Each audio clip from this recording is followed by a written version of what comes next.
Dejamos constancia en el registro de la presencia de los intervinientes, Ministerio Público, querellante, defensas, acusados y tribunal. Estamos entonces escuchando el alegato de clausura del Consejo de Defensa del Estado, parte querellante. Así es que tiene la palabra. Muchas gracias, sus señorías. Antes de ayer, el día que me tocó intervenir y que continuaré hoy, me estaba refiriendo específicamente al delito base, ¿no es cierto? Y en especial al que estimé un fundamental elemento, el documento número 288, acompañado, ¿no es cierto?, que corresponde al auto de procesamiento. Iba leyendo determinadas partes que esta parte consideraba, valga la redundancia, importantes. Dicho eso, voy a leer solo 2 párrafos más y concluyo. Puede ser que el último lo repita, no estoy seguro si quedé en ese o no, que es un viaje a Estambul. Y procedo a leer ese párrafo. A propósito, y todo esto es a propósito de la declaración del general Juan Miguel Fuente Alba. Indica que una vez que salieron de Estambul, viajaron a Cancún con su señora y 2 personas más que eran un escolta y un auxiliar. Esas 2 personas pueden haber sido Carlos Salvador y Emilio Seitz. El resto de la comitiva volvió a Santiago. Indica que los gastos de estadía en Cancún fueron costeados por él, se refiere a los suyos y los de su mujer. Los de la escolta los pagó el ejército, los pasajes desde el inicio de la comisión en Santiago hasta que regresaron nuevamente a Santiago los pagó el ejército. Señala que él y su señora siempre viajan en clase ejecutiva y los escoltas en turista. El tribunal le señala que el valor de los pasajes para él, su señora y comitiva superaron los 55 millones de pesos. Al respecto expone que de eso no tenía conocimiento. Después me referiré a un viaje más, que está referido a Nueva York, Canadá, Georgia, Washington. Dice, respecto al viaje a Nueva York, Canadá, Georgia y Washington del 29 de octubre al 10 de noviembre del año 2012, señala que tenía por objeto visitar al ejército canadiense y en el ejército de los Estados Unidos el centro de maniobras en Georgia y Washington. Señala que llegaron a Nueva York con su señora y comitiva y a raíz del huracán Sandy se vieron la obligación de permanecer en ese lugar hasta que se abrió el aeropuerto y tuvieron pasaje de regreso a Chile. Los pasajes los pagó el ejército de Chile, chileno, incluido el de su señora y también la estadía de ambos y de la comitiva. Sus señorías, hasta acá son mis citas al autoprocesamiento. Ahora quiero señalar que en concepto de esta parte, de la lectura que realicé, larga por cierto, se extraen importantes conclusiones. La primera, su señoría, en un aspecto que también es parte de la imputación y que se refiere a los viajes. Pudimos apreciar, su señoría, mediante la lectura y el procesamiento, que no en todos los casos se confrontó al general Fuente Alba con el valor de los viajes. Solo en 5 casos. Pero quiero decir que solo en esos 5 casos, su señoría, estamos en los 4 primeros, pasamos los 160 millones de pesos. Si uno suma las cantidades que indiqué, y en un quinto se habla de 23.000 euros. Y eso, que en los 4 viajes que se habla de valores, a uno solo se le suma el pasaje de doña Anita Pinochet. Por lo tanto, lo que quiero decir, su señoría, quiero relevar la importancia de estos viajes de un punto de vista monetario, un punto de vista de gastos reservados. Y además, su señoría, quiero dar cuenta también de la consistencia de la prueba que se ha producido, desde que si uno observa en la declaración del señor Cortés en el audio 2, ante la pregunta del Ministerio Público, y voy a referirme acá brevemente a algunas respuestas de él, le dice, señor Cortés, por favor lea el párrafo que le marcamos, y procede en el minuto 16:09 al 16:32, dice, a su pregunta sobre los dólares recibidos, los ocupamos para pagar el pasaje de señoras de comandante en jefe, estadías de toda la comisión que no eran invitados al ejército por el ejército extranjero. También le entregaba a los ayudantes de los comandantes en jefe una cantidad de dinero para imprevistos que en ocasiones me devolvían lo que sobraba. Después le pregunta, el señor fiscal le pregunta, por favor, ¿podría explicar? Y Jorge Cortés, del minuto 18:54 al 19:13, expresa, esos dólares se ocupaban para pagar, como leí recién, el pasaje al extranjero de la señora el comandante jefe cuando no eran invitados con un ejército. El ejército los invitaba en el fondo, se pagaban con estos recursos. Después le pregunta el señor fiscal, ¿le podría, por favor, explicar al tribunal cuáles eran las gestiones que usted realizaba para pagar esos pasajes de viaje al extranjero de la señora de los comandantes en jefe del ejército? Yo se los pagaba a la agencia de viaje, que por lo que recuerdo puede ser agencia Tupper o Turismo La Tracha. Totalmente concordante con lo que expresó el propio general en su declaración en el autoprocesamiento. Se los pagaba en efectivo. Después continúa el señor fiscal y le pregunta al señor Cortés en relación a la agencia Tupper o La Tracha y lo que hemos estado hablando. ¿Qué otro tipo de gestión ha realizado usted? Y responde don Jorge Cortés, minutos 20:27 a 20:29, pagaba estadía en hoteles. Fiscal, ¿cómo se pagaba la estadía en hoteles? A la agencia Tupper o La Tracha, y responde Jorge Cortés, de la misma forma que los pasajes, en efectivo, en dólares. Dígame, le continúa el señor fiscal preguntando, dígame, del uso de estos dólares para los viajes, ¿cómo usted lo ha relatado? Dígame, ¿a quién usted le daba cuenta de ese uso de esos dólares? Al comandante en jefe del ejército, dice el señor Cortés. Y más adelante se le consulta al comandante en jefe del ejército, dice el Ministerio Público, ¿quién autorizaba que se realizaran esos pagos a las agencias de viaje en dirección en efectivo de los pasajes de la señora del comandante en jefe del ejército? Y Jorge Cortés responde, el comandante en jefe del ejército. Como se ve, su señoría, hay una absoluta concordancia con todo lo expresado.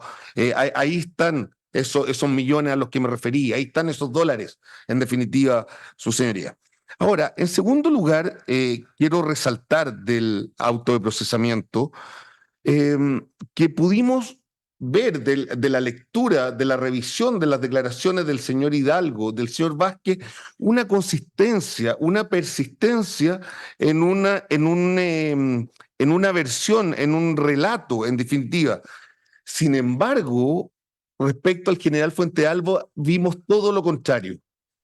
Las primeras declaraciones vimos a una persona que sabía los gastos reservados, sabía que se lo entregaba, sabía en qué se gastaba, sabía que su cónyuge a partir del año 2009 ya no podía, en definitiva, utilizar los gastos reservados. Sin embargo, y la señora ministra en visita también lo observó, sin embargo, transcurría el tiempo, en las declaraciones empezó a modificar su versión, a decir que en definitiva no le quedaba claro de cuáles eran los fondos que se utilizaban para pagar esos viajes. Entonces, lo que puedo decir es que parece que lo que se manifestó ahí, y así se lo consultó la señora ministra, es si había una estrategia jurídica. El general manifestó que no, pero sin embargo, insisto, hay un cambio evidente en esa correlación de declaraciones, lo que hace que esta segunda versión, en especial si se compara con lo que han expresado otros testigos, como el mismo señor Cortés que acabo de transcribir, no es creíble. No es creíble ese desconocimiento, insisto, alguien que al principio era un experto en gastos reservados, finalmente no, en la última etapa no identificaba los fondos, decía que no tenía conocimiento. Lo que, insisto, no parece creíble. Finalmente, su señoría, para esta parte, como comentarios del autoprocesamiento, quiero resaltar nuevamente la relevancia del autoprocesamiento. Primero, creo que ya comenté todo lo que era la regulación jurídica del mismo. Pero segundo, quiero decir que, y hay que tenerlo en cuenta, este procesamiento es de febrero de 2019 y esta causa, este tomo, se inició el año 2016. Por lo tanto, estamos hablando de una investigación de 3 años en que además hay una dedicación exclusiva de ministros a este tema, en definitiva, donde se elevó la jerarquía del tribunal, como bien lo indiqué, donde se reunieron testimonios, documentos, informes y que dan cuenta, en definitiva, de una manera sólida del delito base, en términos que esta parte estima que por sí solo este autoprocesamiento puede acreditar el delito base. Dicho esto, sus señorías, me seguiré refiriendo brevemente al delito base. Sabemos que hay múltiples declaraciones que ya fueron citadas por el Ministerio Público a propósito del señor Gómez Banura, a propósito del propio señor Cortea, a propósito del señor Vázquez prestada en esta sede. Sin embargo, quiero recalcar ciertos aspectos que señaló el señor Claudio Escobedo en su declaración en el audio número 1, minuto 13:48 y siguientes.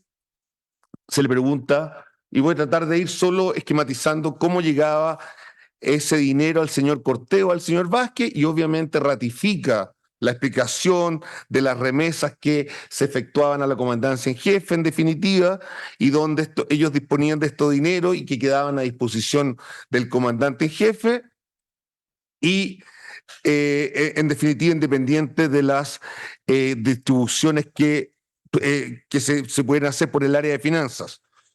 ¿Para qué estaban establecidos los gastos reservados? Se le pregunta al señor Escobedo y dice, hace una distinción que es bien importante. Dice, formalmente, dice, los gastos reservados eran para labores de inteligencia. Así lo determinan los documentos formales. Pero más adelante dice, los gastos reservados asignaban a distintos recursos a terceras personas. Entre ellos, cuando distintos generales realizaban servicio en el extranjero, se le entregaba el per diem, minuto 16, dependiendo del cargo, entre 1.000, 2.000 o 5.000 dólares que entregaba la institución adicional a su viático formal. Hecho de todos estos gastos no se rendía cuenta y existir alguna rendición de cuenta, minuto 16:20, dice, era destruida por instrucciones del comandante, según las declaraciones de los funcionarios.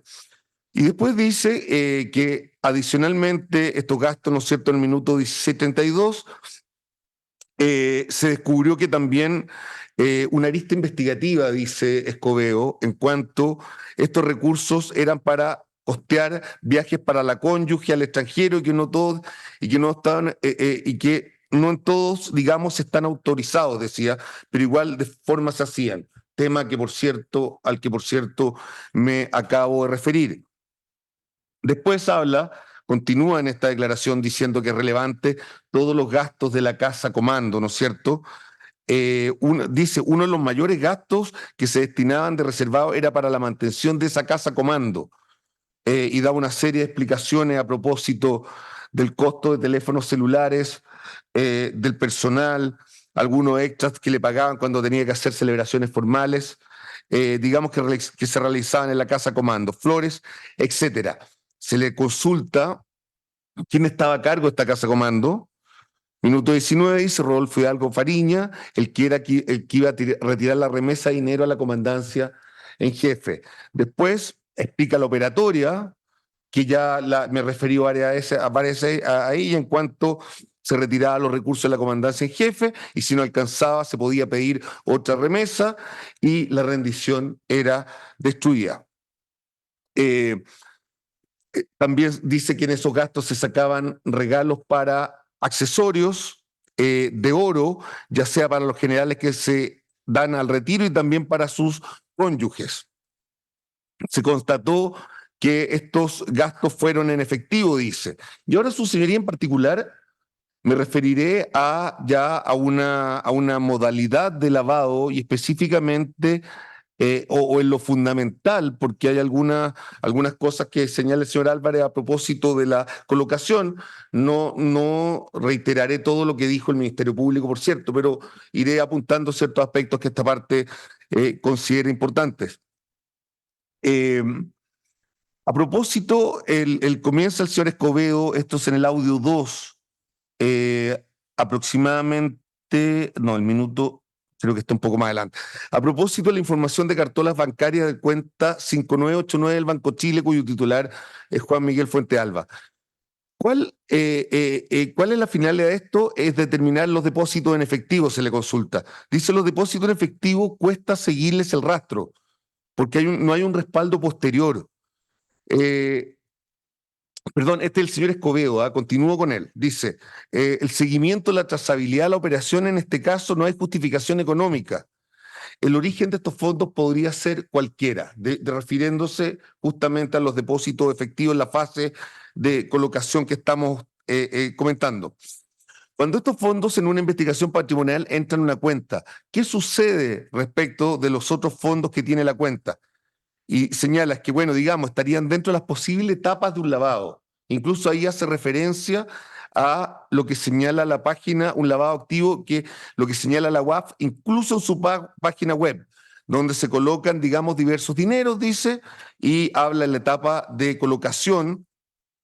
Después se refiere a una posterior estratificación donde se insertan y ya después son mezclados con distintos dineros. Y obviamente lo que me interesa acá rescatar es este concepto de mezcla que se ha repetido, ¿no es cierto?, durante todo este juicio.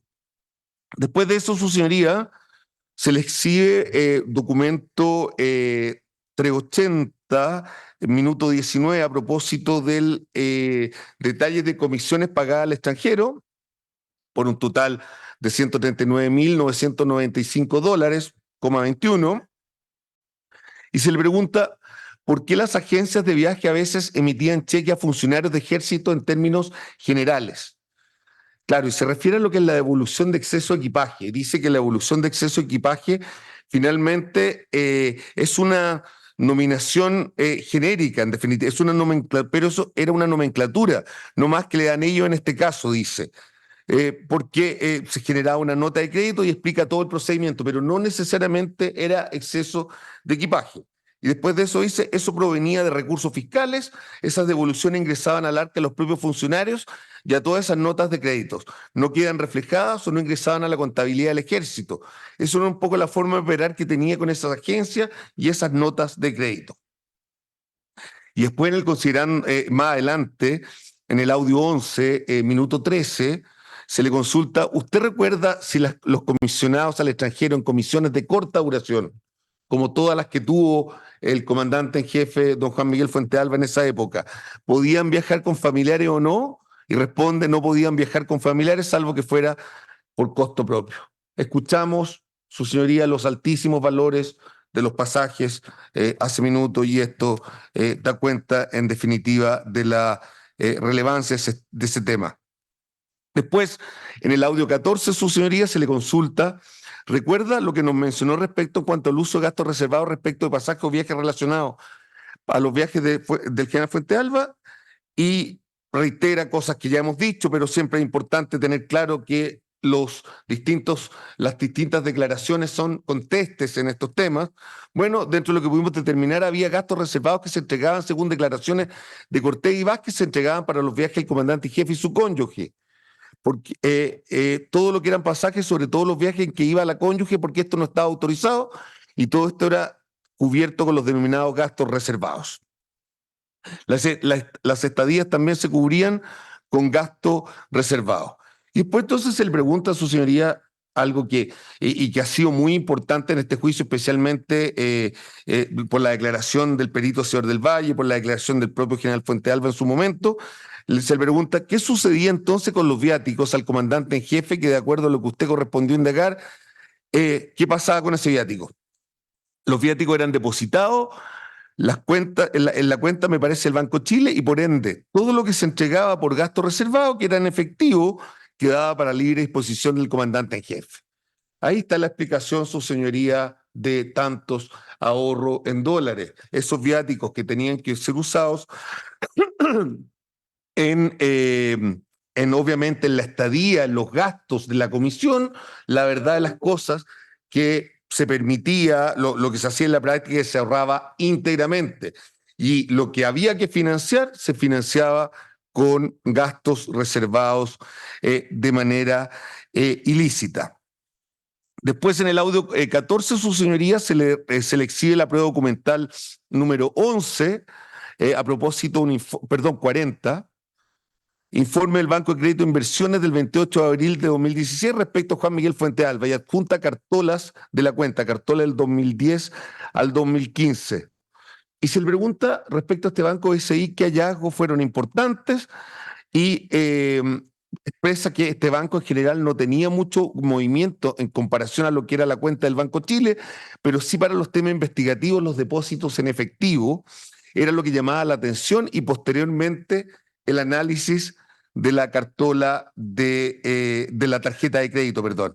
Después se le exhibe una cartola a su señoría 2 del año 2010 que cubre el periodo 26 del 10 al 3 del 12 del año 2010 también, que es una operación que el Ministerio Público, si mal no recuerdo, explicó que había un saldo en la cuenta corriente de 1.454 pesos, que se depositaron 400.000 pesos en definitiva, y que con ese saldo se cancela la deuda de la tarjeta de crédito y el resto se transfiere a otra cuenta bancaria, nos dice el señor Escobedo.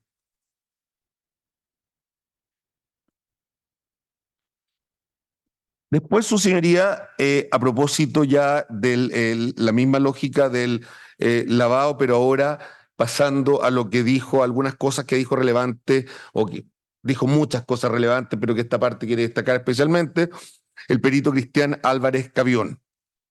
Audio 1, comienzo de su declaración, 6 de noviembre de 2023, habla como aparte con el análisis bancario y que comienza primeramente a llamarle la atención la gran cantidad de cuentas bancarias que estaban asociadas específicamente al señor Fuente Alba y a su cónyuge. No es normal, dice, que una persona tenga 8 cuentas bancarias y hay movimiento en todas ellas. ¿Por qué? Porque después hace referencia a un concepto que es muy importante, es personas políticamente expuestas, que por cierto su señoría lo recordará cuando al perito señor del Valle se le consultó sobre ese concepto, no estuvo en condiciones de dar una explicación.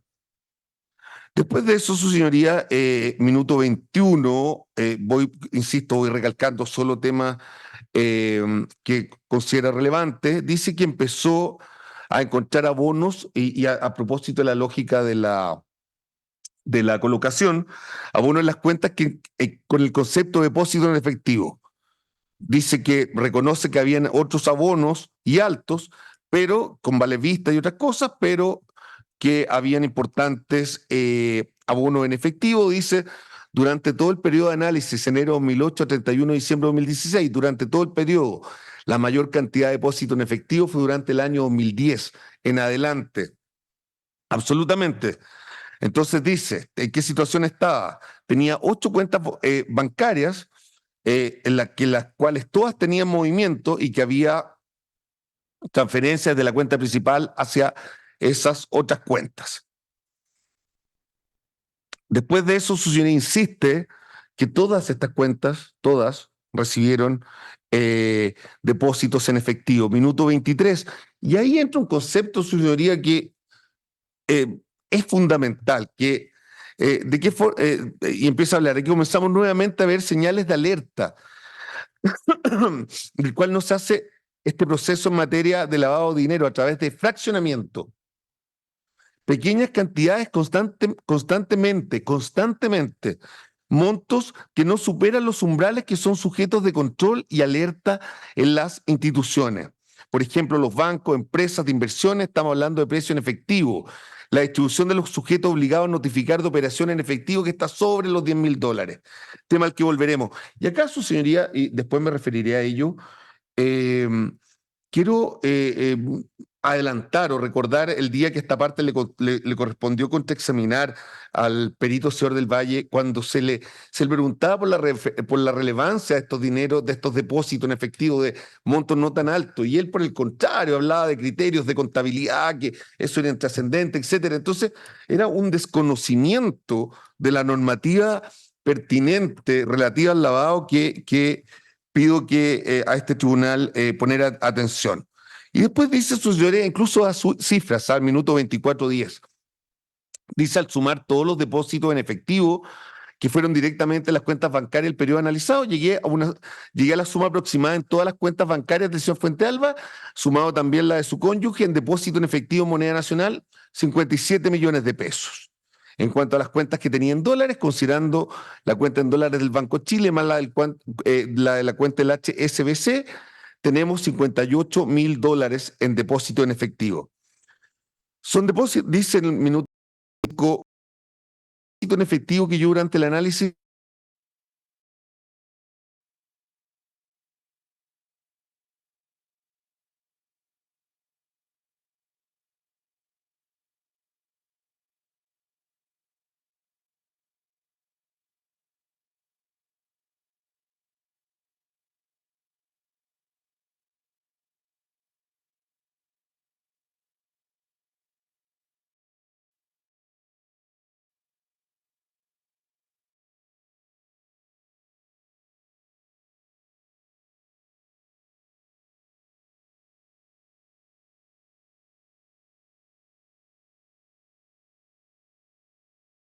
no efectúa giros en cajero automático, como se refiere acá el señor Álvarez. Hay más depósito en efectivo de montos bastante altos. Sin embargo, eso lo fue descartando, dice. Y eso solamente con esos montos que son 50, y se queda con esos montos que son 57 millones aproximadamente y moneda nacional y 58 millones en dólares. Es interesante, y acá me adelanto nuevamente al perito señor del Valle, porque si su señoría recuerda, el perito señor del Valle decía todo está justificado, todo está justificado. Y siempre volvía a esos depósitos que efectivamente el propio señor Álvarez nos dice que está justificado. Pero cuando se le pregunta por lo efectivo que hizo esta parte, en la parte final y también el órgano persecutor, claro, ahí no hay explicación. Entonces él buscaba decir, ¿está todo justificado? Sí, sí hay partida y de eso se trata justamente el lavado activo. 27. Y después dice, hace un comentario dogmático a propósito del lavado activo, no dogmático, va a ser técnico para ser correcto. Dice, hay varios autores que definen en este delito como un proceso. Es súper importante porque el delito de lavado activo, dentro de ese proceso, algunos autores le han definido alguna etapa como entonces la primera, que es conocida como la colocación. Efectivamente, la colocación radica con la inyección de capital ilícito principalmente, y si le damos un plus adicional, se lo hacemos de forma fragmentada. Todo lo que estamos viendo acá. Donde hay dinero lícito, se da con mayor razón el cumplimiento de lo que busca la persecución de este tipo de delito, que es la disimulación y el ocultamiento, que va a ser difícil de trazar y separar. También, por cierto, con las siguientes etapas. Después, en el audio 2, su señoría, minuto 2:15, se refiere al pago de tarjeta de crédito, tema al que se refirió mi copatrocinante en el día de ayer, pero interesa también recalcar que acá las absolutas coincidencias dice que empieza a revisar las cartolas y había ciertos montos que no estaban en la cartola, ciertos pagos. La losa en el Banco Chile dice que no aparecía el pago de tarjeta de crédito. Me recuerdo que decía pago por caja. Lo importante de esto es que este dinero que se pagaba por la tarjeta de crédito no venía en la cuenta. ¿Por qué lo digo? Porque nuevamente hice el ejercicio de ver si el monto que se pagó y se abonó a la tarjeta de crédito venía en algún retiro o rescate.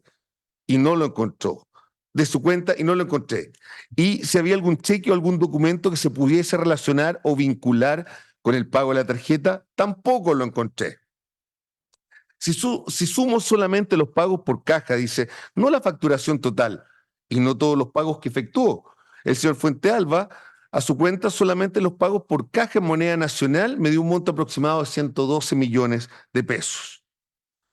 Que se pagaron por caja la tarjeta de crédito. Y después agrega un porcentaje.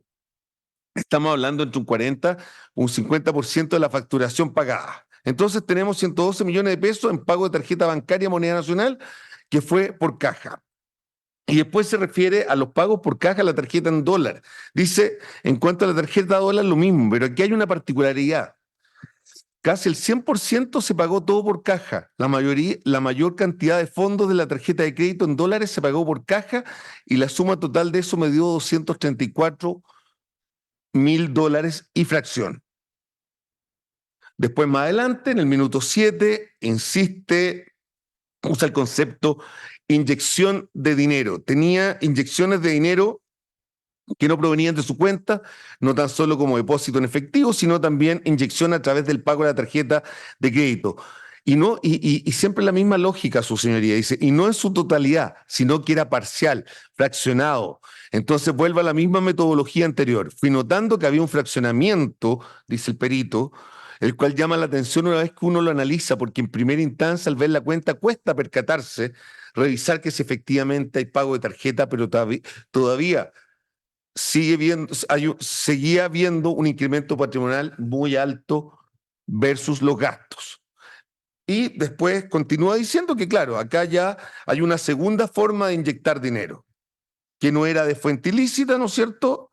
Y que se refiere específicamente a las tarjetas de crédito. Después dice en sus conclusiones, en mis conclusiones considerando el delito base, perdón, él habla de sus conclusiones, pero no es su conclusión propiamente tal, yo seguiré hablando de lo que él expresa. Dice, en mis conclusiones, considerando el delito base, considerando en este caso al señor Fuentealba, minuto 8:50, la única relación que tenía con dinero efectivo era el uso de su gasto reservado, que se manejaba en dinero efectivo y justo en dólares en pesos, entonces establece esa relación. Teníamos dado cuenta entonces lo que ya me da un indicio más de lo que estamos frente a alguna forma del proceso de colocación, que es la primera etapa del lavado de activos, y vuelve a hablar sobre el fraccionamiento. Después de eso, su señoría, el perito en el mismo audio comienza a hablar, entonces teníamos muchos créditos prepagados, unos con otros créditos de consumo o también relacionados con reserva o abonos de departamento.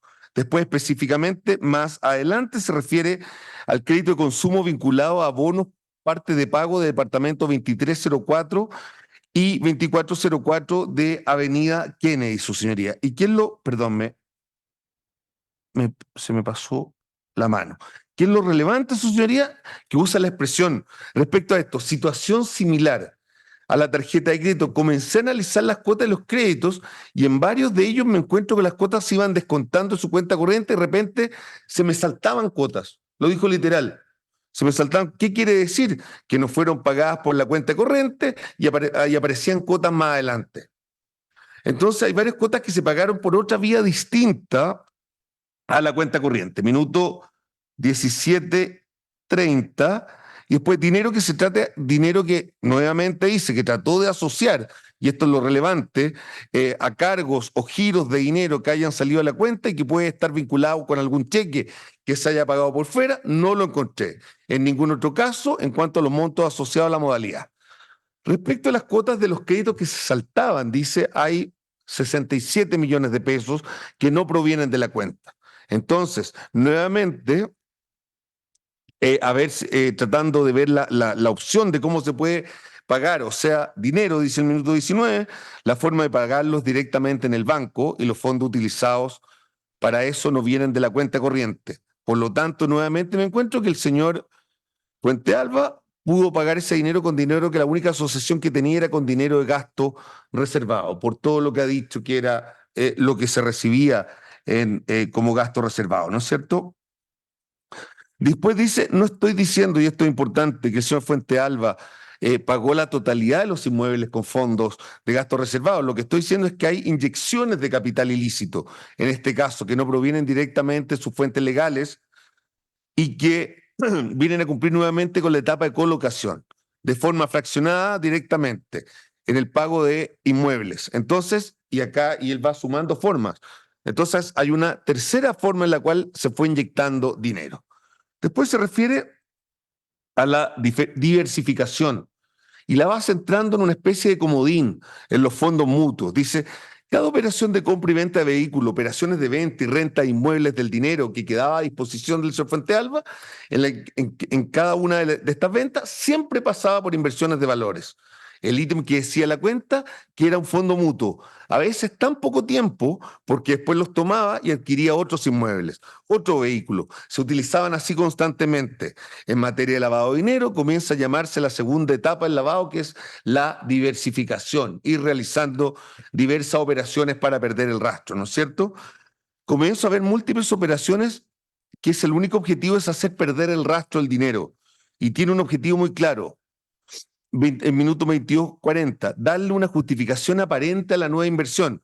Claro, porque después se consulta y lo escuchamos, ¿y cómo adquirió ese inmueble? No, con fondos mutuos. Pero claro, sí, ¿de dónde viene el dinero de los fondos mutuos? Y después dice, se refiere a la tercera etapa, brevemente en el audio número 3, integración, y que tenemos integrado durante todo el proceso, dice, tenemos integrado durante todo el proceso de estratificación, diversificación que tuvo una serie de inmuebles que el señor Fuentealba tiene, de los cuales gran parte obviamente no ha pagado con líquido, pero que viene totalmente contaminado con esos fondos, que con esa metodología de poder inyectar los capitales a través del fraccionamiento se cumple el objetivo de lo que es lavado de dinero, que es ocultar y disimular y darle una apariencia de legalidad a los bienes provenientes de un origen ilícito. Después continúa su señoría en lo sustancial, en el audio número 4, se le exhiben cartolas de cuenta corriente de la cuenta corriente bipersonal del periodo enero 2010 a diciembre 2015 y también en lo que interesa lo que voy a comentar, se le exigen también cartolas de moneda extranjera.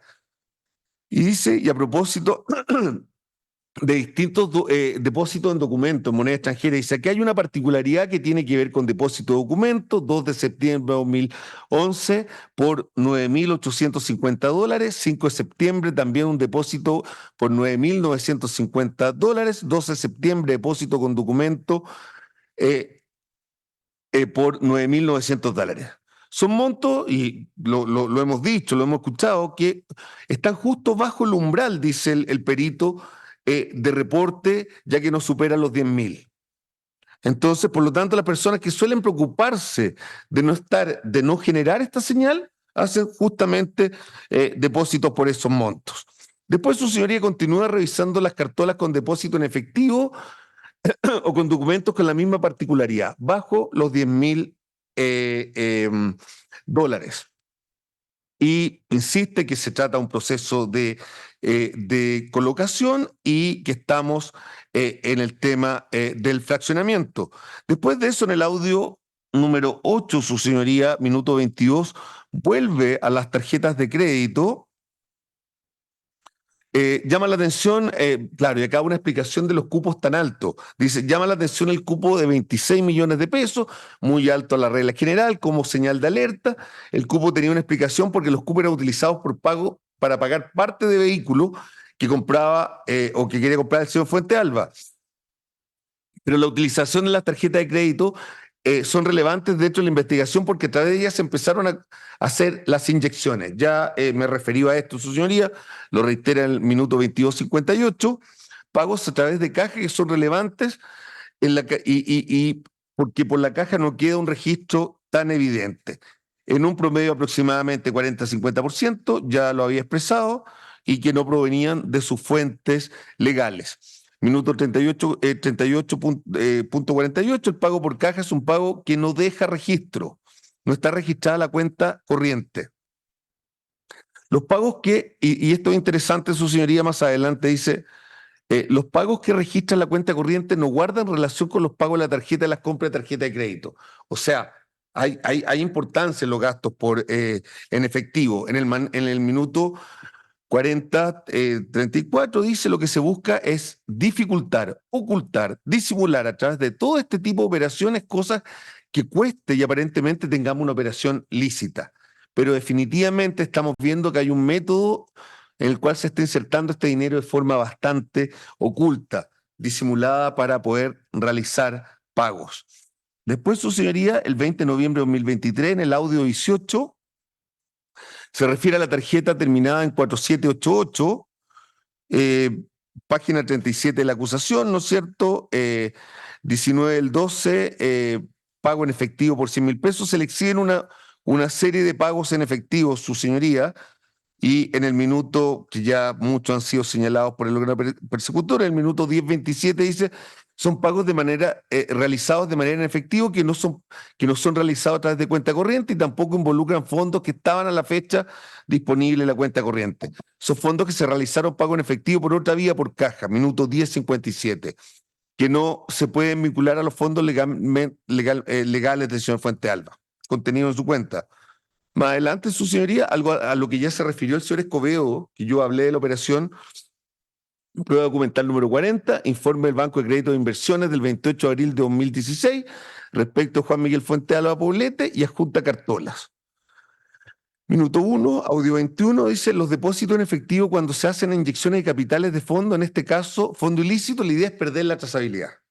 De hecho, en este caso, se realizan distintas maniobras en el sentido de hacer transferencias para poder perder el rastro y poder mezclarlo con otro fondo. Entonces, dice después, y el dinero también se va a transformar, se va transitando por otras cuentas. Entonces dice minuto 18.8, los depósitos en efectivo principalmente fueron ingresados a la cuenta y luego traspasados a una tercera cuenta. Esto es, en el lavado activo, lo que se denomina estratificación. ¿Para qué se utilizaba la cuenta en la que hemos visto? 29 minutos 29:50 se le consulta a propósito de esta cuenta al BCI y ocupa este concepto que es interesante, cuenta puente, en sentido que fue utilizada para recibir también abonos a través de depósito en efectivo para poder posteriormente transferirlo a otras cuentas. Vimos una operación que el señor fiscal explicó en detalle, donde se deposita e inmediatamente se transfiere a una tercera cuenta después de pagar la tarjeta de crédito. Dentro de esta mecánica, lo que señalé el primer día es un eslabón dentro de todo lo que era el sistema financiero que personal, en este caso familiar, que mantenía el señor Fuentealba, minuto 30:50, mantener varias cuentas las cuales cumplen un rol dentro de este proceso de estratificación. La segunda etapa. Audio 26, esto es interesante, su señoría, a propósito, vuelve a las inversiones, o sea, todo interesante en concepto de esta parte, minuto 24:46, podría aparentar que estoy tratando de hacer una inversión para poder obtener alguna rentabilidad. Esto a propósito de los fondos de los fondos mutuos. Sin embargo, el periodo de tiempo es tan corto que no reviste mayor utilidad. En ese sentido, sin embargo, hay una utilización de los fondos mutuos como ellos señalar, son una mecánica de poder, de poder, no se entiende acá, todos los dineros obtenidos por esa Fuentealba, tanto de venta de inmuebles y venta de vehículos. Mayoritariamente diría que ellos fueron invertidos en fondos mutuos para luego ser utilizados en sus destinos finales desde este punto de vista a la hora de justificar los fondos.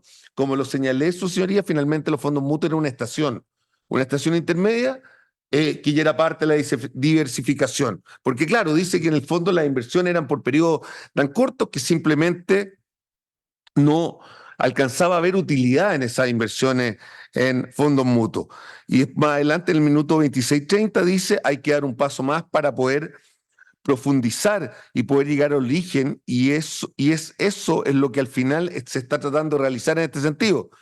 Tratar de alejar, de generar mayores barreras para poder llegar al origen, que es lo que hemos justamente visto y que el perito ha señalado. Ahora, en cuanto a las conclusiones del perito, vuelve a hablar de las 8 cuentas bancarias, vuelve a hablar de las inyecciones de fondo en forma fraccionada, vuelve a comentar en sus conclusiones el 40 y un 50% de pago de tarjeta de crédito, vuelve a señalar que la tarjeta de crédito es muy importante, dice los gastos que realizaba el Fuentealba, como hemos ido viendo, compras de vehículos, los mayores montos, mayores con respecto a los que son las compras de tarjeta de crédito, son montos que se utilizaron en compras de parte de vehículos. Una sola tarjeta no alcanza a cubrir los montos.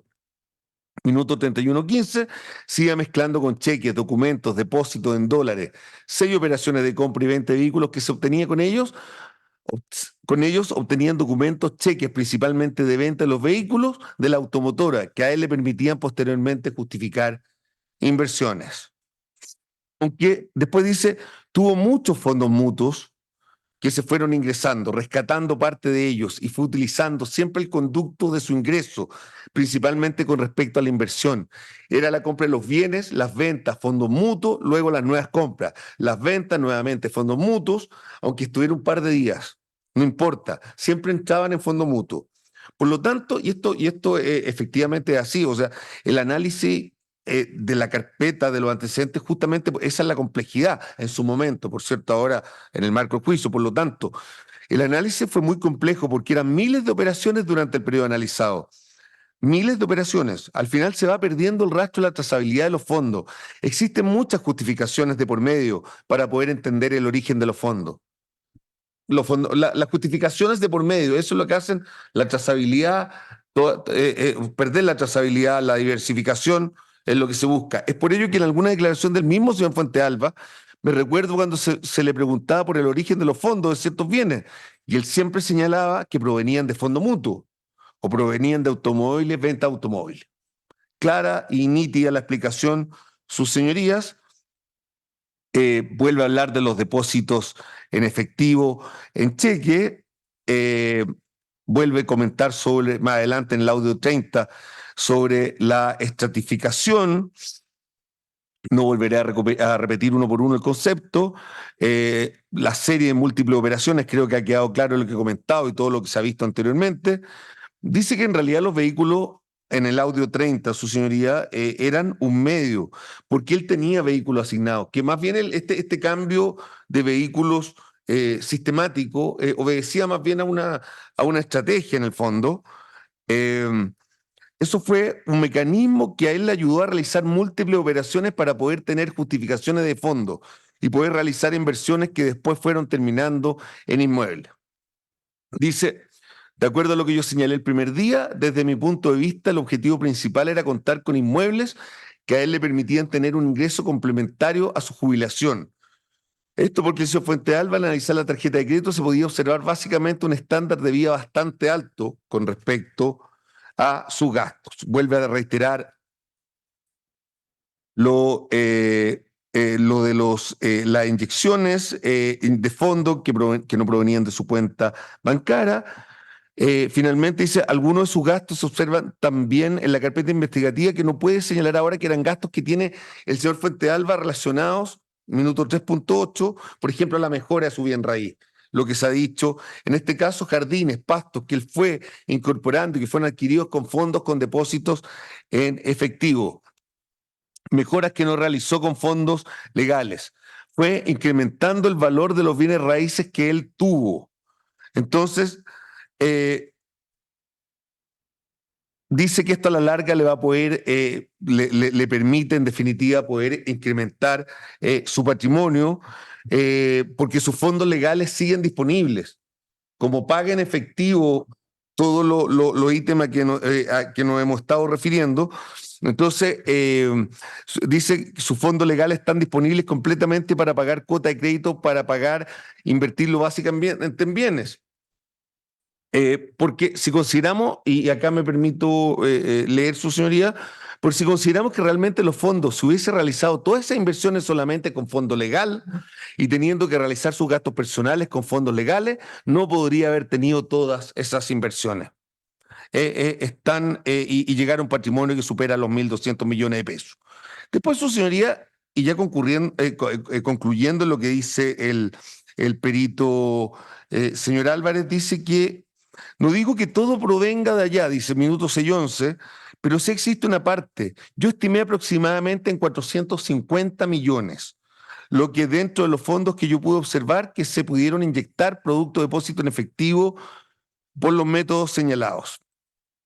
Después se refiere a la última etapa, la integración, la mezcla con capital lícito, ¿no es cierto? Y después dice, hace un resumen de las inyecciones de dinero en esta etapa de colocación tan fundamental.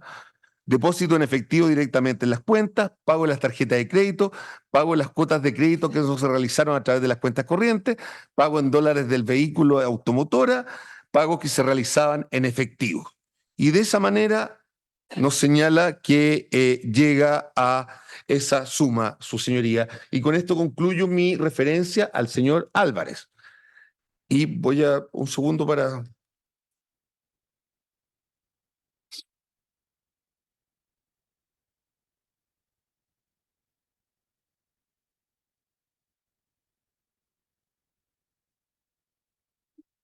¿Sí? ¿Quieres hacer Bueno, un receso? bueno. ¿Ya? 10 minutos de receso, Sí, entonces. que como estoy todavía un poco. Sí, mejor. ¿Para qué lo vamos a forzar si no hay problema? Ah, hoy día sí tenemos que terminar antes, ¿no? No, no sé, ¿no?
contraexamen que me correspondió practicar el día 20 de marzo respecto del perito señor del Valle. Y en general, su señoría, más allá de lo que vaya diciendo caso a caso, lo que me interesa destacar en términos generales es que durante toda su declaración el perito habló que había logrado justificar todo. Pero cuando se le distinguía, se iba al detalle de los fondos depositados en efectivo, los dineros depositados en efectivo, incluso transferencias, finalmente él le costó, pero finalmente reconocía que no estaba determinado el origen, dando 1000 explicaciones, su señoría. Esa es la idea de esta parte, y después unas breves nociones jurídicas, opiniones jurídicas, y con eso concluiría.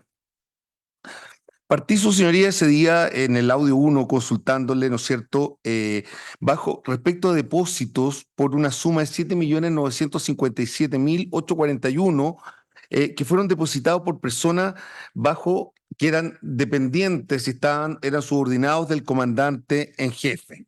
Señor del Valle inmediatamente me dice, perfecto, en un lapso entre el 2014 y el 2010 y el 2014. Y lo que le interesaba en ese contraexamen, su señoría, era finalmente la justificación que en este peritaje, que es el número 4, por cierto, en la página 13, daba el señor perito. Y lo que él expresó sobre el particular dice, sí, la verdad es que todos estos depósitos fueron realizados en efectivo, nosotros como no tuvimos las papeletas del depósito, no tuvimos otro antecedente de respaldo contable, solo podemos saber que fueron depósitos que se hicieron materialmente a la cuenta corriente y que de acuerdo a la anotación que aparece en el recuadro de nombre depositante, se pudiera asociar con cada una de estas personas que trabajan en la Casa Militar bajo la dependencia del señor comandante en jefe de la época. Y le insisto en este caso, por lo tanto, no pudo determinar su origen, no en este caso reconoce finalmente. Después, a propósito de depósito en efectivo de don Mauricio Vera Figueroa y don Rodolfo Hidalgo, también él efectuó determinadas consideraciones. Y acá se extiende bastante, dice, claro, dice que en este caso se trata de movimientos de dinero que en apariencia se ve más recurrente.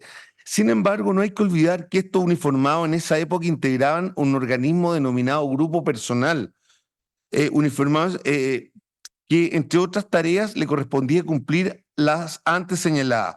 No sé si agrego, y quizás sin pensar en esa época, que varios años después estas operaciones podrían ser investigadas como situaciones presuntamente irregulares, ellos anotaron con sus nombres o iniciales en las papeletas de depósito solo para cumplir con el llenado de las casillas preimpresas de dicho formulario. Se trata de montos de menor relevancia, perfectamente atribuible a dineros propios del señor Fuentealba y no necesariamente a plata. Proveniente de gastos reservados. Señoría, esta explicación es interesante porque él dice que el origen está justificado porque es plata de don Juan Miguel Fuentealba. Y justamente la investigación se refiere y el juicio se refiere a depósitos vinculados al señor Fuentealba. Por lo tanto, esa explicación no es dar cuenta del origen en definitiva. Ya que no existe una vinculación directa, se haya documentado o probado contablemente en tal sentido. Entonces, lo que yo quise decir, dice que efectivamente ellos concurren al banco, un dinero que ha sido entregado para que sea depositado en la cuenta corriente, llenan la papeleta de depósito y da explicaciones en este sentido. Su señoría dice que llenaron el nombre, pero lo que quiero decir, y seguir comentando la larga respuesta, es que nunca habla del origen, y le reitero después, pero el origen de los fondos está determinado y dice no está determinado. Después, su señoría, en el mismo informe 4, siguiendo este contraexamen, en la página 18, último párrafo de la página 17, le digo, hay un promedio total de depósito. Y él solo responde, ahora sí, tomamos en consideración el total de dinero depositado en la cuenta corriente de la señora Anita María Pinochet en el periodo 2014, entre todos los exfuncionarios que aparecen mencionados en la tabla estadística en la página 14 anterior, cuya sumatoria arroja 7.957.841 y habla de un promedio mensual de 165.788, sin haber nunca, su señoría, dado el origen de esos montos. Después, su señoría, este abogado pide que se refiera a los depósitos en efectivos en la cuenta corriente de la señora Anita María Pinochet y que de acuerdo a la PDI no registra el nombre del depositante. Y acá se produce, voy a tratar de avanzar rápido, la misma lógica. Por ejemplo, yo le voy diciendo que se refiera por año, primero al año 2010, y dice, son seis que suman 1.401.050 y después en una larguísima argumentación que no va al grano, dice, de mínima relevancia monetaria si se aplican los criterios normativos definidos en los principios contables generalmente aceptados. Yo estoy refiriendo al criterio, ¿no es cierto?, al principio de la significación o importancia relativa que establecen los procesos contables. O sea, insisto, la fragmentación para el señor del Valle no tiene ninguna importancia. Después dice que la PDI puede tener una opinión distinta, pero que para él eso carece de absoluta importancia. Después, su señoría, y no voy a leer la respuesta completa, insisto, son larguísimas en algunos casos, después se le pregunta a propósito del año 2011, y él responde, es por un monto de 2.170.780. Dice que este cuadro prácticamente es una repetición de lo que se dijo en el año 2010, no hay ninguna variación en ese sentido, y lo que dice la letra es exactamente lo mismo que se indicó en el cuadro anterior, o sea, mínima relevancia, que no tiene importancia de acuerdo a los principios contablemente aceptados, le resta, no da ninguna justificación sobre el origen y simplemente le resta importancia con opiniones, con olfato, como en algún momento dijo. Claro, y se refiere a la sumatoria del año 2011 y se le pregunta, le pregunto nuevamente, perfecto, pero el origen no está definido, no está determinado, reconoce. Después voy al año 2012, su señoría, y, eh, y nuevamente hay un comentario, ¿no es cierto? En este caso es una suma, claro, dice, lo que usted aquí, por ejemplo, podría pensar es que hay un monto un poco más grande, son 4.927.980, pero hay que atender también a un hecho relativo a la cronología de esto. O sea, no es que se hayan depositado casi 5 millones de pesos de una sola vez aquí. Si usted se fija en los datos cronológicos, hay un depósito, por ejemplo, en enero de 2012.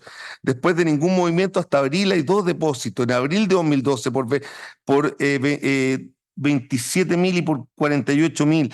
Después solamente 2 depósitos, uno por 170 y 171, por 955.000. Entonces, lo que está diciendo su señoría, que son depósitos separadamente de menor relevancia. Insiste con eso.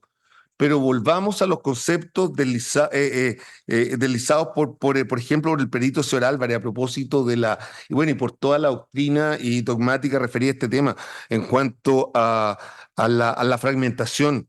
No, para el señor del Valle no tiene ninguna relevancia. Después más adelante dijo, son partidas que individualmente, claro, esto de la suma obtiene una cifra que se ve en apariencia mucho mayor a la de los años anteriores, pero si lo van analizando partida por partida, salvo algunas excepciones, e insiste con la misma lógica de no dar cuenta, en definitiva, de la relevancia de decir que carece de toda relevancia depósitos fragmentados. Después, más adelante, a propósito de esto mismo, dice, me levanto y tengo una opinión mía personal. Resultaría un despropósito suponer un origen oscuro o presuntamente irregular a depósitos espaciados en el tiempo y por montos de escasa relevancia como los que se muestran aisladamente en el siguiente recuadro. Y en ese caso, después de que habla de despropósito, le consulto, cuénteme, esa expresión de despropósito a que usted efectúa, ¿está fundada en algún principio contable? El señor del Valle me responde, siempre dije que era un despropósito, asumir que la señora Anita, la señora María en realidad dice acá, pues no tener una actividad remunerada no podía tener otro tipo de ingreso. Y yo demostré a través de mis informes que si tenía 8 ingresos, tenía ingresos por arriendo, ingresos por actividades culinarias que ya hizo, por lo tanto muchos de estos depósitos podrían tener relación con los dineros que ella movía. Y no hay que olvidar que además ella era cónyuge del comandante en jefe y como la persona que tenía también a su cargo la mantención de la casa, podría perfectamente haber recibido dinero, no de parte de su cónyuge para que lo depositara en su cuenta corriente. Y lo mandaron a depositar con personas o se identifican en el recuadro, simplemente no indican ninguna anotación.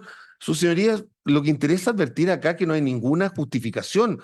Al final dice que no tiene ingresos, pero que sí tenía otros ingresos por cocina y por otro tema, pero lo relevante es que acá este monto está excluido, como que volvía el perito a mezclar con lo que pudo justificar arriendo.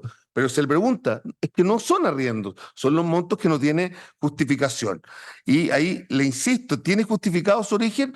No, porque son depósitos, o sea, toda persona puede tener dinero en efectivo en su casa. Mire la explicación que vamos acá, ya el dinero efectivo en la casa y llevarlo al banco en el momento que lo estime conveniente. O sea, la verdad es que contra eso no hay ninguna situación que prohíba a una persona teniendo dinero por cualquier motivo en efectivo, puede decir en un momento dado, ahora lo llevo al banco, lo deposito en cuenta corriente o en una cuenta de ahorro. Su señoría, en realidad esta no es una explicación propia de un experto, de un técnico, simplemente está suponiendo y suponiendo sin fundamento. Después, su señoría, a propósito del año 2013, que es una suma de 2.738.000 pesos. Dice, claro, esta es la sumatoria de todos estos depósitos que no tienen, que no tienen del 2013, que no tienen indicación de depositante. Suman 2.738.000. Sí, la verdad que los comentarios míos son exactamente los mismos. Cualquier cosa que diga a continuación va a repetir todo lo que ya dije, o sea, en mi punto de vista, en mi opinión. Perfecto. Se le pregunta porque si su señoría se da cuenta, en todos los años la justificación fue la misma. Entonces se le consulta y le consulto y puede decir a propósito de esto y en su análisis, remarcó un análisis en su análisis, una vez que el general Fuentealba y después de ser comandante en jefe, según su análisis, estos depósitos se mantuvieron con la misma relevancia el año siguiente y acá me da una explicación donde me dice lo que pasa es que no me recuerdo, los cuadritos tendríamos que ir al 2014 y yo en una respuesta un poco más larga yo le digo, era por si lo recordaba. Y acto seguido me señala, ya, la verdad que, mire, aunque hubiese existido depósitos en el 2014, en el 2015, la situación es exactamente la misma. Yo no voy a cambiar de opinión con respecto a lo que ya dije, porque ese es el punto de vista que yo tengo respecto a este tipo de depósitos de menor cuantía. Esa es la explicación técnica, su señoría.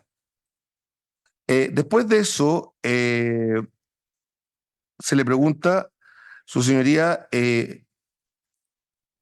sobre el título sexto, que se llama Análisis pormenorizado. De todos los abonos efectuados mediante transferencia electrónica durante el periodo 2010-2014 en la cuenta corriente de doña Anita María Pinochet. Mismo informe 4, que se refiere a la situación de doña Anita María Pinochet. Por eso a mí me interesa que usted se refiera al monto, una vez que le señalo yo. Y me dice, la verdad que es imposible. Le pregunté antes, perdón que me enrede levemente. Solo la pregunta es precisa. De esos 2.782.000, ¿puede usted determinar el origen, en definitiva, de estos fondos? Dice, la verdad que es imposible. Si la propiedad no lo hizo, no se olvide usted que yo sigo majadero en señalar que trabajé todo tiempo con el informe 69. Pedí porque yo no tuve a la vista otra información con las cartolas bancarias. Entonces, cuando usted me pregunta, claro, yo le digo majaderamente, no, si yo no tuve esa información a la vista, tampoco existió el recuerdo de las personas titulares de la cuenta corriente y no toda la información en los reportes, en los reportes de la ME, que si no había información en los reportes no podríamos tener más información nosotros. Entonces, insiste, dice, esta investigación fue muy limitada, esto siempre al alero de lo que la PDI fue informando en los distintos informes. Nuevamente, después de todo ese discurso, da a entender que no sabe el origen en definitiva y es lo que rescato como fundamental de ese nuevo monto. Y después de eso, su señoría le hago una pregunta general. Le pregunto, si esas transferencias en total suman todas las que nos hemos referido, la de los subordinados, origen desconocido y depósitos. Y yo le digo, si esas transferencias en total suman 21 depósitos y un total de 21.977.574, ¿usted mantendría el concepto de mínima relevancia que ha señalado? Me da otra respuesta, pero yo le digo que la pregunta en todo caso era sobre mínima relevancia, a la que se refiere, y me dice, es que lo mínimo de relevancia está en función de cada partida individual o no de una gran total. Pues usted me da una sumatoria, por supuesto, yo le puedo decir si esos 21 millones me los coloca de una sola vez en la cuenta corriente, yo ya podría decir que no es de mínima relevancia. Pero si esos 21 millones, es la sumatoria de 1.000 partidas, de 2.000 pesos de cada una, evidentemente que la relevancia de cada partido individual es la que se considera en términos prácticos, si se ajusta o no se ajusta a la materialidad o inmaterialidad. Y también importa mucho el tema del tiempo, en qué periodo se desarrolló estos movimientos. No es lo mismo hacerlo en un día, distribuirlo en 5 años. Insisto, su excusa siempre va a ser que los montos separadamente son irrelevantes, no se pronuncia sobre la suma misma, sobre lo sistemático de estos depósitos y simplemente le resta toda importancia. Después en el segundo audio, su señoría, minuto 004, le leo el título, que es el informe sexto. Me permito reiterarlo, su señoría, que dice, ¿cómo se llamaba el informe? Análisis de las observaciones y acusaciones formuladas por la Fiscalía Regional Metropolitana Centro Norte respecto a fondos en pesos depositados en cuentas corrientes bancarias de propiedad del señor Juan Miguel Fuentealba, Poblete, considerados como de origen presuntamente irregular por parte de los peritos de la PDI que analizaron dichos recursos monetarios. Acá lo que se cuestiona en definitiva son nuevamente, su señoría, las explicaciones de determinadas partidas que da el perito y que fui recorriendo o que traté de recorrer junto a él. Entonces, usted habla, le pregunto, entonces usted habla en primer lugar acá, ¿no es cierto?, de un monto en el año 2010, en lo cierto, ¿se podría referir al mismo que está en el recuadro? ¿Podría expresar ese monto? Y esto estamos hablando, su señoría, de 10 depósitos en efectivo por una suma total de 6.731.774 pesos, dice. Y digo que las páginas 15 y 16, está hablando el perito, del informe de la PDI, se pone lo siguiente respecto a este punto. Dice que es una copia captura de imagen del informe de la PDI. Entonces, dice, yo coloqué una llavecita para facilitar la comprensión de cuáles son las partidas que llegan a estos 6.731.774 pesos. Su señoría, me cuesta un momento la lectura, pero a mí lo que me interesa es que quede claro las cifras que se están discutiendo y que finalmente no se pueden justificar. Y después dice el perito, está excluido por lo tanto la primera, la del 28 de enero de 2010, por 4.852.120 y todas las demás si son parte de lo que está en la gran tabla. ¿Se acuerda que hay un informe grande? Ahí aparecen siempre, además que se dificulta más porque el perito normalmente, y me permite usar esta expresión coloquial, sigue un poco por las ramas, como que me hablaba de otra cifra. Pero yo le digo, perfecto, pero vamos al párrafo siguiente donde usted habla del monto de origen desconocido, que finalmente, para ser bien preciso, es de 4.191.674. Y dice el perito en el minuto 5:15, en definitiva dice monto de depósito en efectivo que registran una fecha posterior a que el señor Fuentealba se hiciera cargo de la comandancia en jefe, suman en total 4.191.674 pesos, cifra que se encuentra que tendría que ver en el informe. Sigue, insisto, sin ir a la precisión, es la página 14, le digo, y procede, y acá al fin obtengo la respuesta, su señoría, dice, sobre el particular, cabe señalar que han transcurrido más de 10 años desde que estas operaciones fueron realizadas en la cuenta corriente del señor Fuentealba, y pese a los esfuerzos por buscar antecedente documental, un tanto más preciso, es prácticamente imposible hacerlo después de tanto tiempo. Hasta aquí, le digo, me parece relevante, por lo tanto, que de estos dos párrafos podemos determinar que el origen de estos 4.191.674 pesos no está determinado. No. Al finalmente me responde su señoría en el minuto 6, me dice 6.14. No sé ni siquiera se pudo recordar el señor Fuentealba a qué podría corresponder eso. Entonces, como ve su señoría, finalmente hay restos de depósitos en todos los casos que son en efectivo y que el perito, después de muchas preguntas, se logra finalmente obtener que no tiene justificación. Más adelante, en el minuto 6.34, le consulto, señor del Valle, ¿puede ir a la página 15 del informe que estamos revisando, que hay una cuarta partida objetada? ¿Se podría referir a ella? Y el señor del Valle expresa, minuto 6.43. Aquí la PDI informó que en el año 2010 se consideraron como fondo de origen sospechoso 3 depósitos en efectivo efectuados en el Banco BCI por un total de 530.000 pesos, los cuales se desconoce su origen. Dado que nos aportaron mayores antecedentes al referido informe de la PDI, fue necesario recurrir a un anterior informe que se refiere al 69, en donde se encuentran registrados los depósitos cuestionados. Si se alza un poquito la página, pide una explicación, dice, en los dos primeros, el primero de febrero de 2010 y el segundo 4 de febrero de 2010, uno por 30 y otro por 100. Y el tercero el 28 de septiembre de 2010 por 400.000 pesos.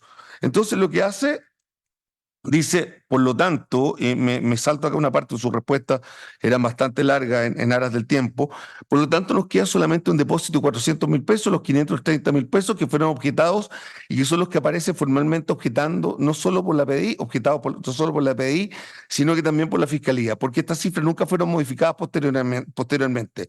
Y dice, eso es absolutamente así, y yo la verdad que lo reitero, una partida es solo 400.000 pesos que efectuada en el año 2010. Cuando yo pregunto la posibilidad de que se recuerde a alguien que hizo 8 o 10 años antes, después la verdad es que es muy difícil. O sea, yo no me acuerdo, si veo mis propias cartolas, no me acuerdo de una partida que aparece 3 o 4 años. Por lo tanto, la nomenclatura que aparece en la cartola bancaria es tan breve, es tan concisa, solo depósito. O sea, todas esas disquisiciones para decir nuevamente que un depósito... Ahora, cuando uno busca el origen en general y pregunta por el origen lógico, está fundado en algún depósito, está fundado en algún giro en el cajero automático.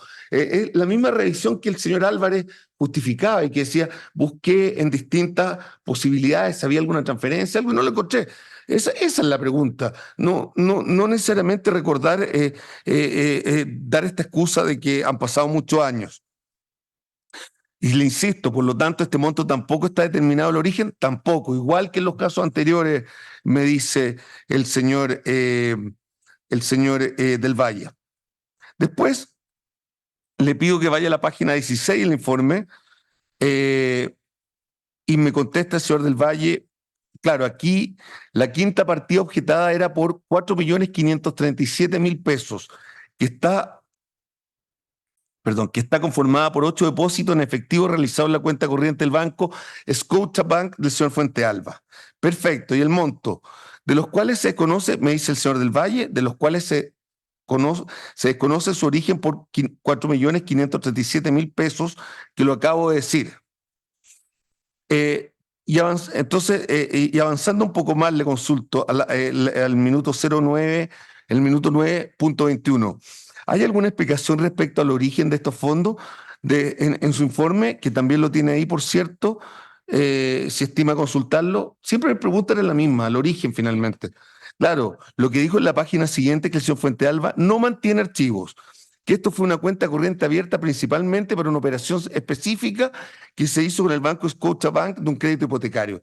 Entonces, la verdad es que no es una cuenta en la cual se moviera dinero como el caso del Banco Chile. Aquí se hacían provisiones de fondo principalmente para cubrir gastos que a veces el banco tenía que cobrar. Y son montos que en el año 2010 están repartidos aquí en la tabla. Usted no la puso ahí en pantalla, pero son 8 partidas que suman 4.587.000. 2 partidas son de julio, 3 partidas son de julio de 2010, 2 de agosto del 2010, una de septiembre de 2010, una de octubre de 2010 y una de diciembre de 2010. Nuevamente, su señoría, doy cuenta que acá no hay una respuesta. Simplemente cuando se presiona al perito se llega a esa explicación descriptiva de lo que hay en el informe, pero no va al origen, que es lo que se le pide. Después, en el minuto 10.46, su señoría, en la página 18, da determinadas explicaciones en la letra D de la página 18. Y me dice el señor del Valle en el minuto 11, justo, dice, la leo aquí directo para que por si no la quiere poner en la pantalla. Yo digo, evidentemente, no tener información precisa de hace más de 10 años no significa que se tenga que presumir que por un comentario de la PDI indican que estos depósitos son de origen desconocido. Tenga que entenderse como que todos estos depósitos en efectivo sean atribuibles a un origen irregular relacionados con la plata que el Ministerio Público se encuentra investigando en relación a gastos reservados. Su señoría, reitero lo mismo, no hay respuesta, no hay explicación sobre el origen de 4.500.000 y algo. La pregunta es muy precisa, le digo, ¿este monto usted determinó cuánto era? ¿Un segundo? No. Y dice el señor del Valle, 4.537.000 pesos, que es el monto que terminó la PDI y que yo lo transcribo en mi informe. Y le pregunto nuevamente, ¿usted determinó el origen de estos fondos? Ya lo reiteré, lo dije, no tengo cómo saberlo. Después de tantos años no hay antecedentes, no tenemos respaldo, ese Fuentealba tampoco se recuerda. Minuto 12:33, a propósito de la página 20 de otra partida, séptima partida objetada, el señor del Valle responde, a ver, yo tengo aquí, son 3 partidas, 3 depósitos en efectivo realizados el año 2011 en la cuenta corriente del BCI, por un total de 786.000 pesos, que es lo que se ha pedido considerar como fondos por justificar. En un cuadrito que viene a continuación está el detalle exacto, porque en el informe 154 no se indica cuál era el detalle, en el informe 69 lo encontramos, y después de nuevo describe uno el 13 de enero, otro el 11 de julio de 2011, siempre el año 2011, un tercer depósito de noviembre, del 4 de noviembre de 2011, más abajo una explicación, le consulto, le pido que se refiera a la explicación, claro, en la misma fecha que fue realizado el depósito, pero antes era dificultoso obtener en definitiva la explicación en el contraexamen, su señoría. Dice, respecto a los primeros 2 depósitos en efectivo, se trata de operaciones efectuadas hace 10 años atrás, los montos son relevantes y no son relevantes y no se dispone de más información que la señalada por la PDI en su informe. Recordar con exactitud quién pudo efectuar estos depósitos sin siquiera tener una fotocopia es una tarea prácticamente imposible. ¿Hasta qué hora tengo tiempo, su señoría? Perfecto. Después, la página 21, y esto, minuto 0:14:39, a propósito de otro fondo que no se determinó el origen. Don Francisco del Valle dice es una reiteración de todos. Así se refiere muy brevemente. En definitiva, lo que explica en principio es que nuevamente son las mismas explicaciones. De hecho, en el minuto 14:44, don Francisco del Valle dice, claro, aquí la octava partida que objetó la PDI son 6 depósitos en efectivo que se objetó en la cuenta corriente del Banco Scotiabank por un total de 2.587.000 pesos. Y la verdad que yo hago reiteración de lo mismo que dije anteriormente. Dado que no se aportaron mayores antecedentes del referido informe de la PDI, fue necesario recurrir al informe 69. Viene la tablita donde está el detalle de los 6 depósitos efectuados entre el 11 de julio de 2011 y el 28 de diciembre de 2011, la sumatoria de esos 6 depósitos. Me salto la descripción de cada uno, su señoría, para decir lo que suma un total de 2.587.000. Yo digo, se solicita tener por reproducido los comentarios que ya se pusieron anteriormente respecto a la quinta partida objetada, porque la verdad es lo mismo, o sea, no conoce el origen. Yo le pregunto, ¿se refiere al tiempo transcurrido? En el minuto 15:48, no tenemos antecedentes, no tenemos la papeleta, sino tenemos cómo llegar a lo que usted, perdón,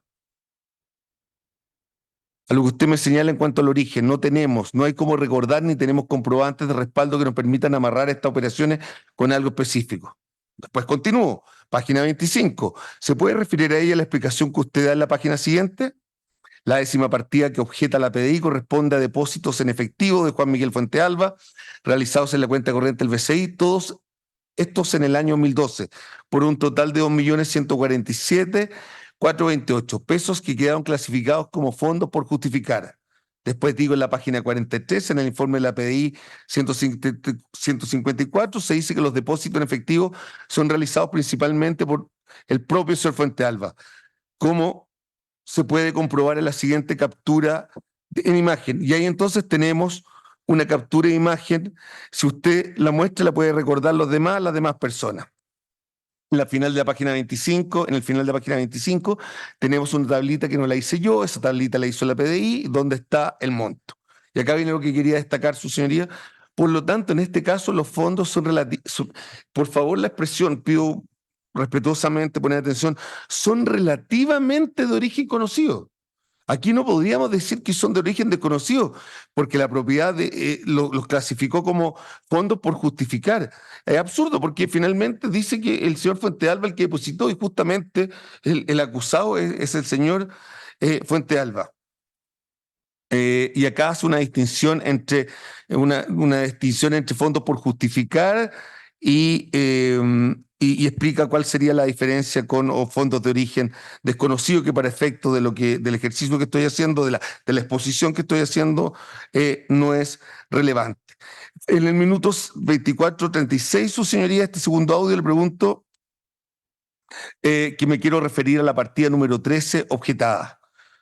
Señor del Valle dice, y digo que se trata de 6 partidas por un total de 1.441.963 pesos, las cuales solo la de 27 mayo es de cierta importancia monetaria. Siempre con la idea, su señoría, de relativizar la importancia. Hay que mostrar el cuadrito, ese cuadrito en las transferencias, habla de las transferencias sin respaldo, y efectivamente acá se refiere a un monto, en una explicación, a un monto muy superior. Lo que yo buscaba con la pregunta, que con dificultad lo logré, era que finalmente se llegara a ese monto, a 1.441.968. Entonces, y después, en la página 42, le trabé lo que señala el perito, lo que se refiere. Es, bueno, la letra B, tenemos transferencias efectuadas desde la cuenta corriente del Banco Chile a la señora Anita María Pinochet, a la cuenta corriente bipersonal de ambos. Entonces ahí tenemos 4 partidas que fueron realizadas entre el 15 de enero de 2013 hasta el 16 de agosto, una por 500.000, la segunda por 1.000.000, la tercera por 136, la cuarta por 350.000. Todo ello suma 1.986.000. Yo digo que se trata de 4 partidas en que el señor Fuentealba transfirió entre una cuenta y otra con la única y exclusiva finalidad de cubrir eventuales sobregiros menores. Tenemos el contacto, o sea, sabemos de dónde viene, de dónde nace la plata, de la cuenta bipersonal, pero es la lógica, su señoría, de la diversificación que estamos hablando. Entonces, en definitiva,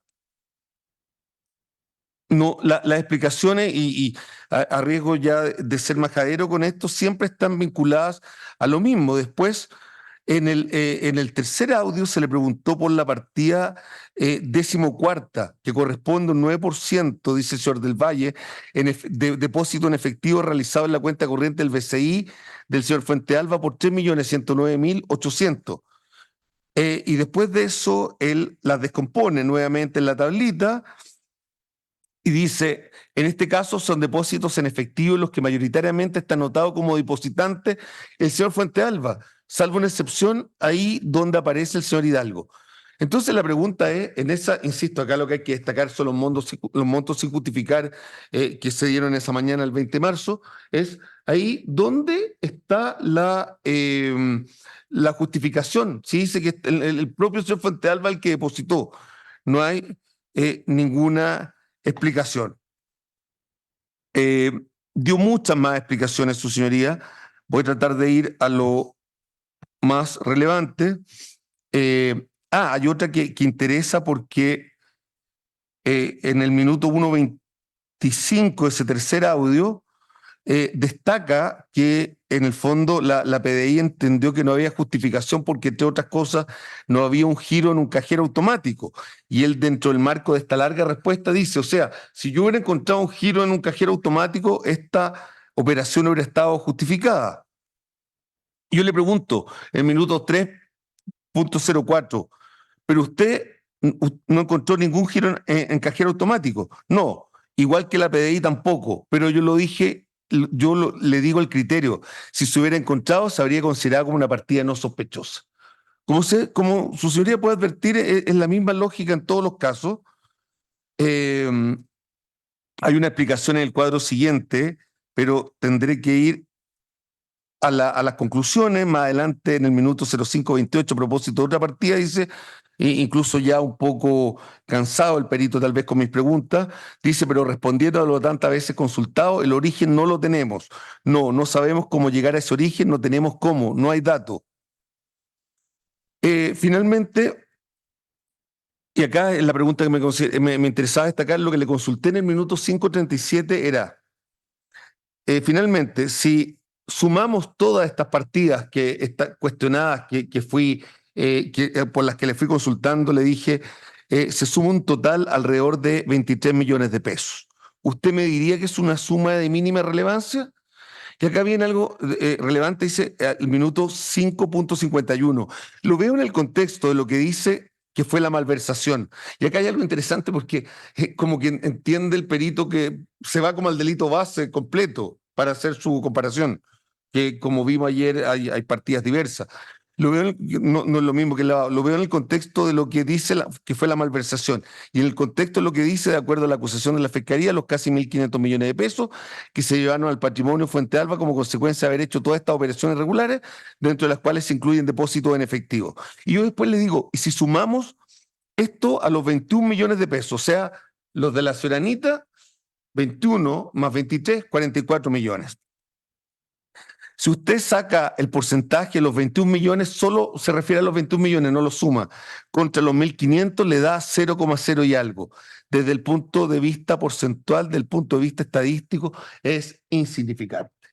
Como vemos, su señoría, este contraexamen que aquí concluí con eso, es simplemente un ejercicio de negar y restarle la importancia a depósitos en efectivos, que fue lo que me concentré en los informes número 2 y 6. Ahora, su señoría, ya concluyendo, algunas opiniones jurídicas, la relevancia del lavado como delito autónomo, lo dice una sentencia de la Corte de Apelaciones de Santiago de 3 de abril de 2012, rol 162-2012, considerando noveno, tratándose eso sí de un delito base de tráfico de estupefacientes, dice el delito de lavado activo, tanto en el derecho comparado como en nuestra propia legislación, es considerado un delito autónomo independiente del delito precedente y da la explicación lógica que se tratan de bienes jurídicos diversos en ese caso, que por lo tanto algo parecido sucede acá, ¿no es cierto? El lavado activo protege el orden socioeconómico versus la malversación, ¿no es cierto?, que protege la propiedad pública y la hacienda pública. Otro comentario que es muy relevante para este caso, que lo hace don Hugo Eugenio Salinero Echeverría, dice, no se exige sentencia condenatoria previa acerca del delito base de manera a facilitar la persecución del lavado en aquellos casos que no se obtuvo condena o cuando el proceso por el delito precedente se encuentra en un estadio procesal más atrasado, el de la investigación por lavado o cuando no se hubiera iniciado, que no es el caso. Acá tenemos una resolución fundamental como es el auto de procesamiento. Doctrina y Jurisprudencia Penal, año 2, número 10, año 2012, página 3.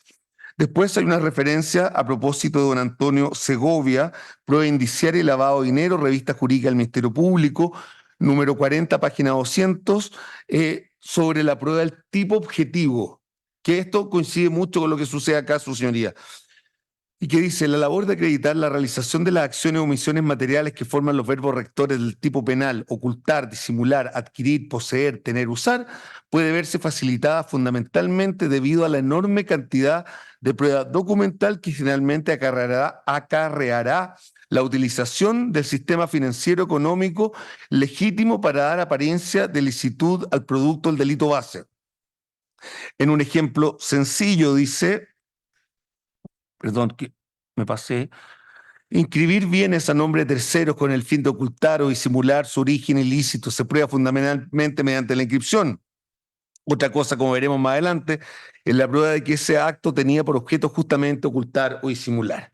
Lo que en este caso es bastante aplicable dado todo el material documental, pericial, transferencia, etcétera, etcétera.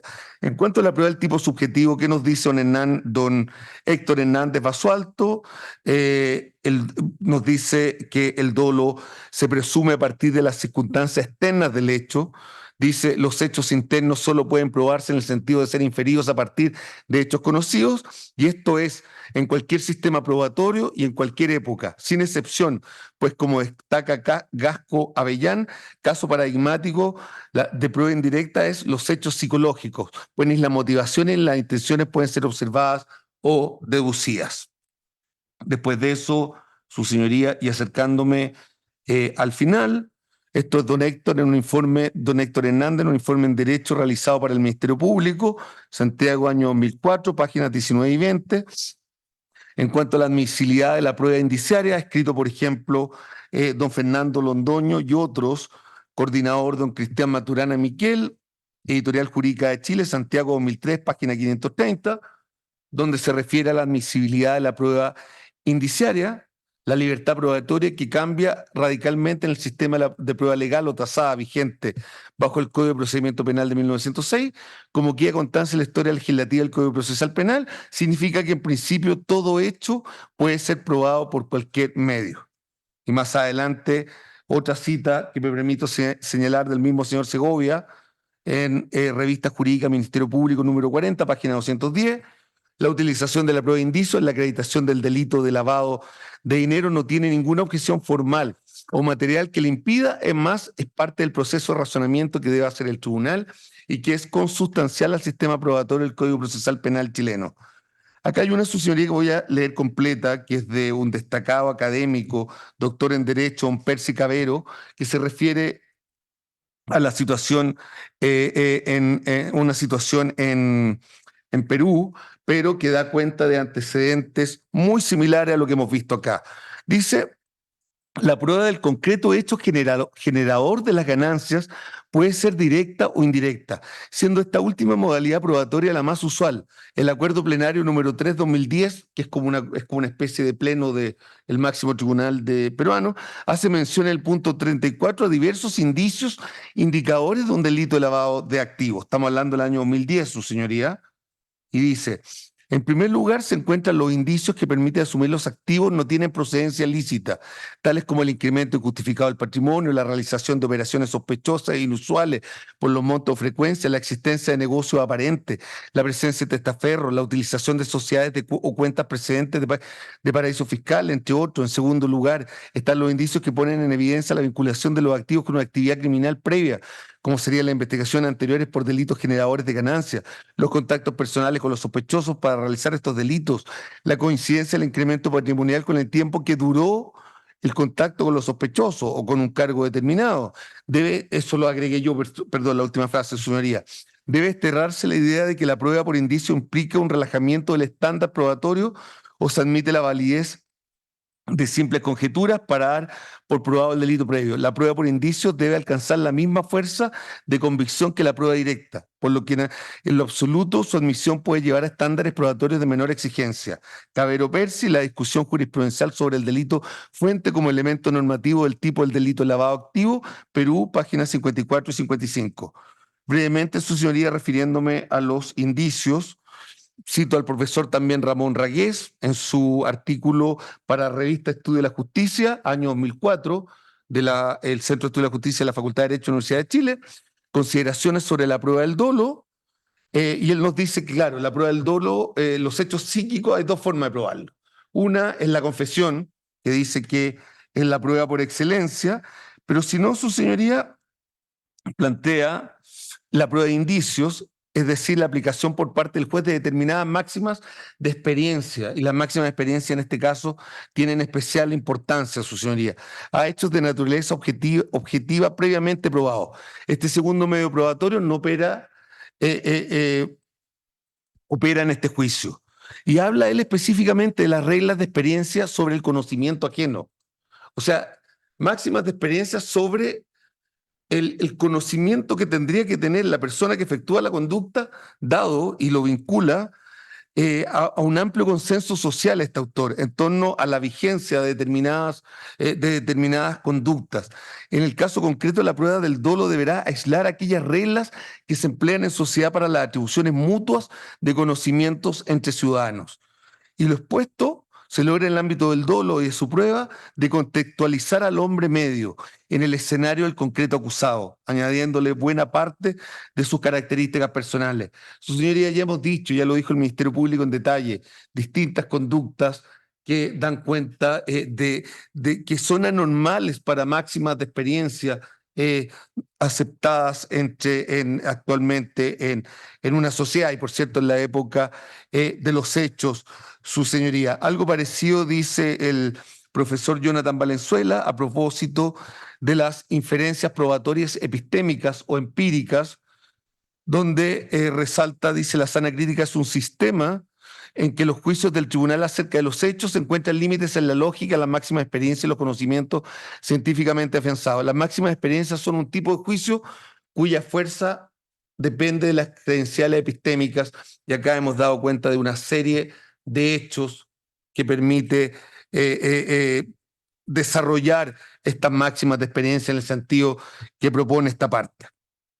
Finalmente, su señoría, o muy cerca del final ya, en cuanto al dolo eventual, reiterar tal vez la cita de, creo que es la misma, Pablo Alberts, a propósito de la posibilidad de que no se sancione el dolo eventual, especialmente a propósito de la situación de doña Anita María Pinochet, entendiendo que habría una laguna de punibilidad, ¿no es cierto? Nos dice este autor en delito de lavado activo y deberes positivos, segunda edición actualizada y complementada, página 26 y 27, porque si se sanciona el dolo directo, el dolo primer grado, y después se sanciona en definitiva, lo que es la negligencia, pareciera que si no se sancionara hay una laguna de punibilidad.